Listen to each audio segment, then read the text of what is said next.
Comment être certain d'avoir la moyenne à mon mémoire?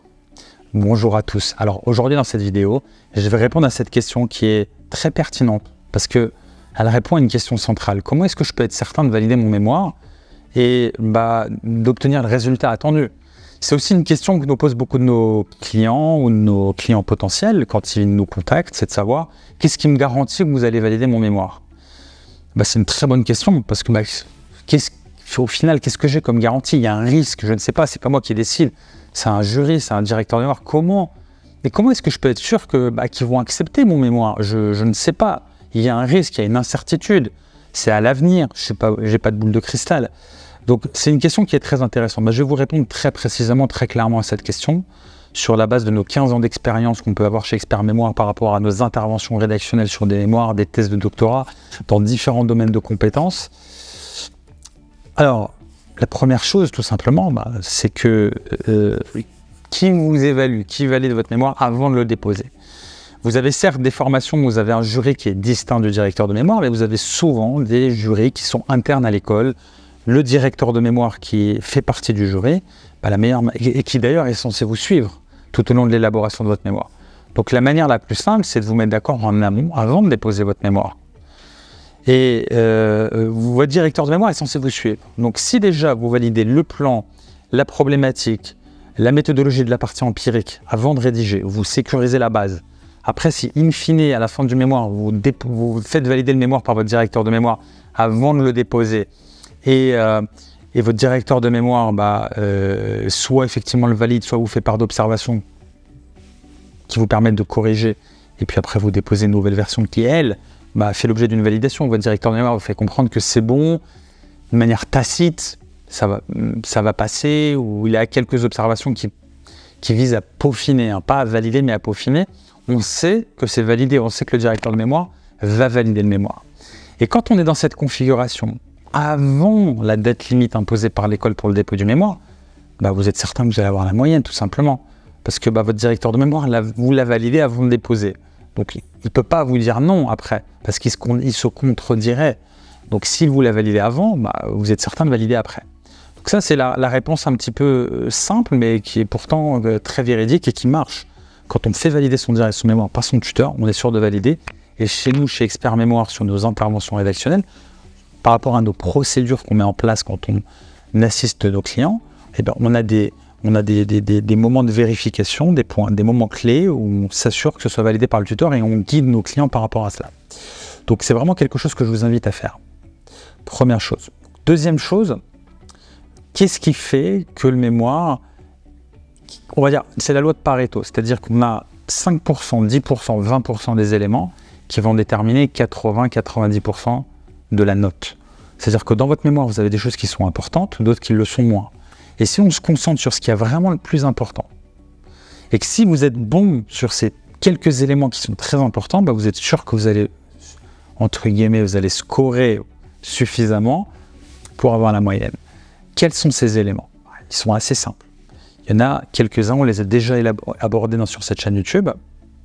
C'est des éléments qui sont des points saillants au niveau de votre mémoire. Le premier, c'est la qualité de vos sources. Au niveau de la revue littérature, on va regarder en diagonale. Ça prend 10 secondes. Je regarde en diagonale votre revue de littérature et je regarde les sources que vous avez utilisées. Est-ce que vous avez eu la présence d'esprit d'utiliser des sources académiques scientifiques et récentes? Oui ou non? Si je vois apparaître des mémoires online, si je vois apparaître des Wikipédia, si je vois apparaître des blogs qui ne valent rien, si je vois apparaître des sites qui ne valent rien, je me dis, il n'a pas compris. Il ne sait pas ce qu'il a. Voilà. Mettez-vous à la place du directeur de mémoire et regardez vos sources, regardez ce que vous avez utilisé. C'est comme quand vous allez manger dans un bon restaurant.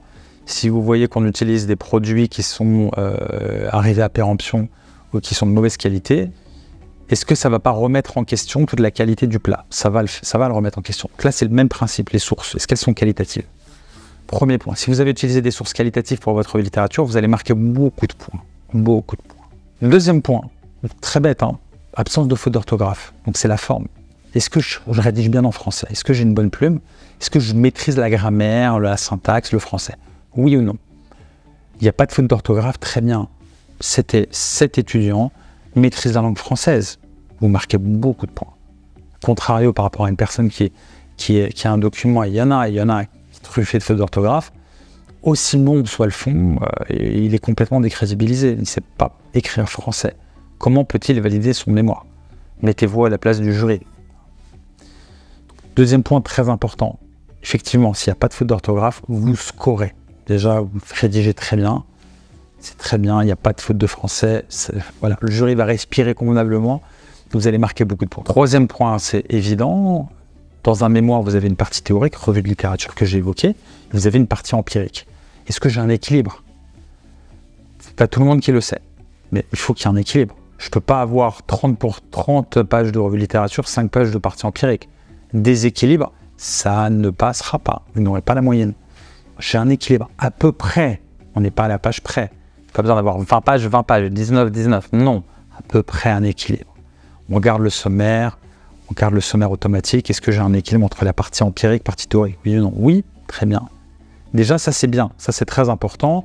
Ça veut surtout dire, parce que le problème, c'est pas tellement que vous avez fait une trop grande partie empirique. Souvent, le problème, c'est que la partie empirique est trop courte. C'est souvent ça le problème. Et que j'ai trop de littérature, donc vous apportez pas de valeur. C'est ça le problème qui peut être reproché. Donc, quand j'ai un équilibre, c'est bien. Ça veut dire que vous avez fait une bonne partie empirique. Il y a une véritable valeur ajoutée du terrain, des observations de terrain. C'est très bien. C'est déjà un équilibre. Là, vous marquez beaucoup de points parce que vous apportez beaucoup de valeur. Quatrième point, les préconisations. Ça, c'est surtout pour les mémoires, on va dire, à dominante managériale, sciences de gestion. Mais dans tout mémoire, vous avez toujours, quand vous avez partie théorique, partie empirique, vous aboutissez, alors, en fonction de la méthodologie, parce que bien sûr, j'ai différents types de méthodologies, mais j'aboutis toujours sur des, on va dire, sur des recommandations, des préconisations, sur le fruit de mes observations de terrain. J'apporte quelque chose de nouveau et j'apporte des préconisations. Il faut qu'elles fassent sens. Et il ne faut pas qu'elles fassent 3 lignes. Il faut qu'elles soient très importantes. Il faut qu'elles soient suffisamment importantes et développées de manière prépondérante, au moins sur quelques pages, sur des mémoires, par exemple, en gestion, qu'on ait au moins 3 à 4 pages de préconisation minimum. C'est-à-dire qu'on a apporté quand même qu'il y a du sens. C'est le fruit de vos recherches, c'est le fruit de votre valeur ajoutée, c'est l'essentiel. Donc il faut qu'il y en ait assez. Si c'est vide à ce niveau-là, qu'apporte votre mémoire, j'ai envie de vous dire. Mettez-vous à la place du jury, encore une fois. Qu'apporte votre mémoire? Quel est le fruit de vos observations? Qu'est-ce que vous avez fait? Vous avez beaucoup réfléchi, vous avez beaucoup écrit, mais et alors? Et in fine, qu'est-ce qu'il y a? Il faut une partie de préconisation qui soit prépondérante. Et si vous avez une partie de préconisation elle va être lue. C'est quelques pages, c'est vraiment le cœur de votre valeur ajoutée, ils vont le lire. C'est la conclusion de votre partie empirique, en quelque sorte. Donc, on va regarder cette partie et elle sera lue. Et s'il y a du sens, si vous améliorez une structure, si vous apportez quelque chose qui améliore le fonctionnement de la structure, vous allez marquer beaucoup de points. C'est évident. Votre mémoire, on ne peut pas le jeter à la poubelle.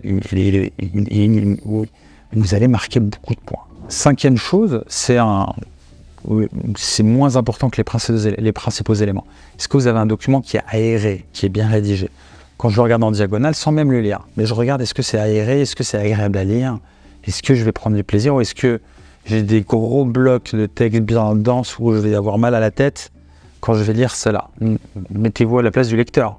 Est-ce que vous leur avez balancé une masse à lire sans illustration, sans aérer le document, sans structurer votre document de manière qualitative?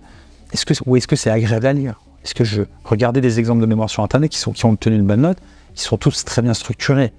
Et c'est agréable à lire, c'est agréable pour le lecteur.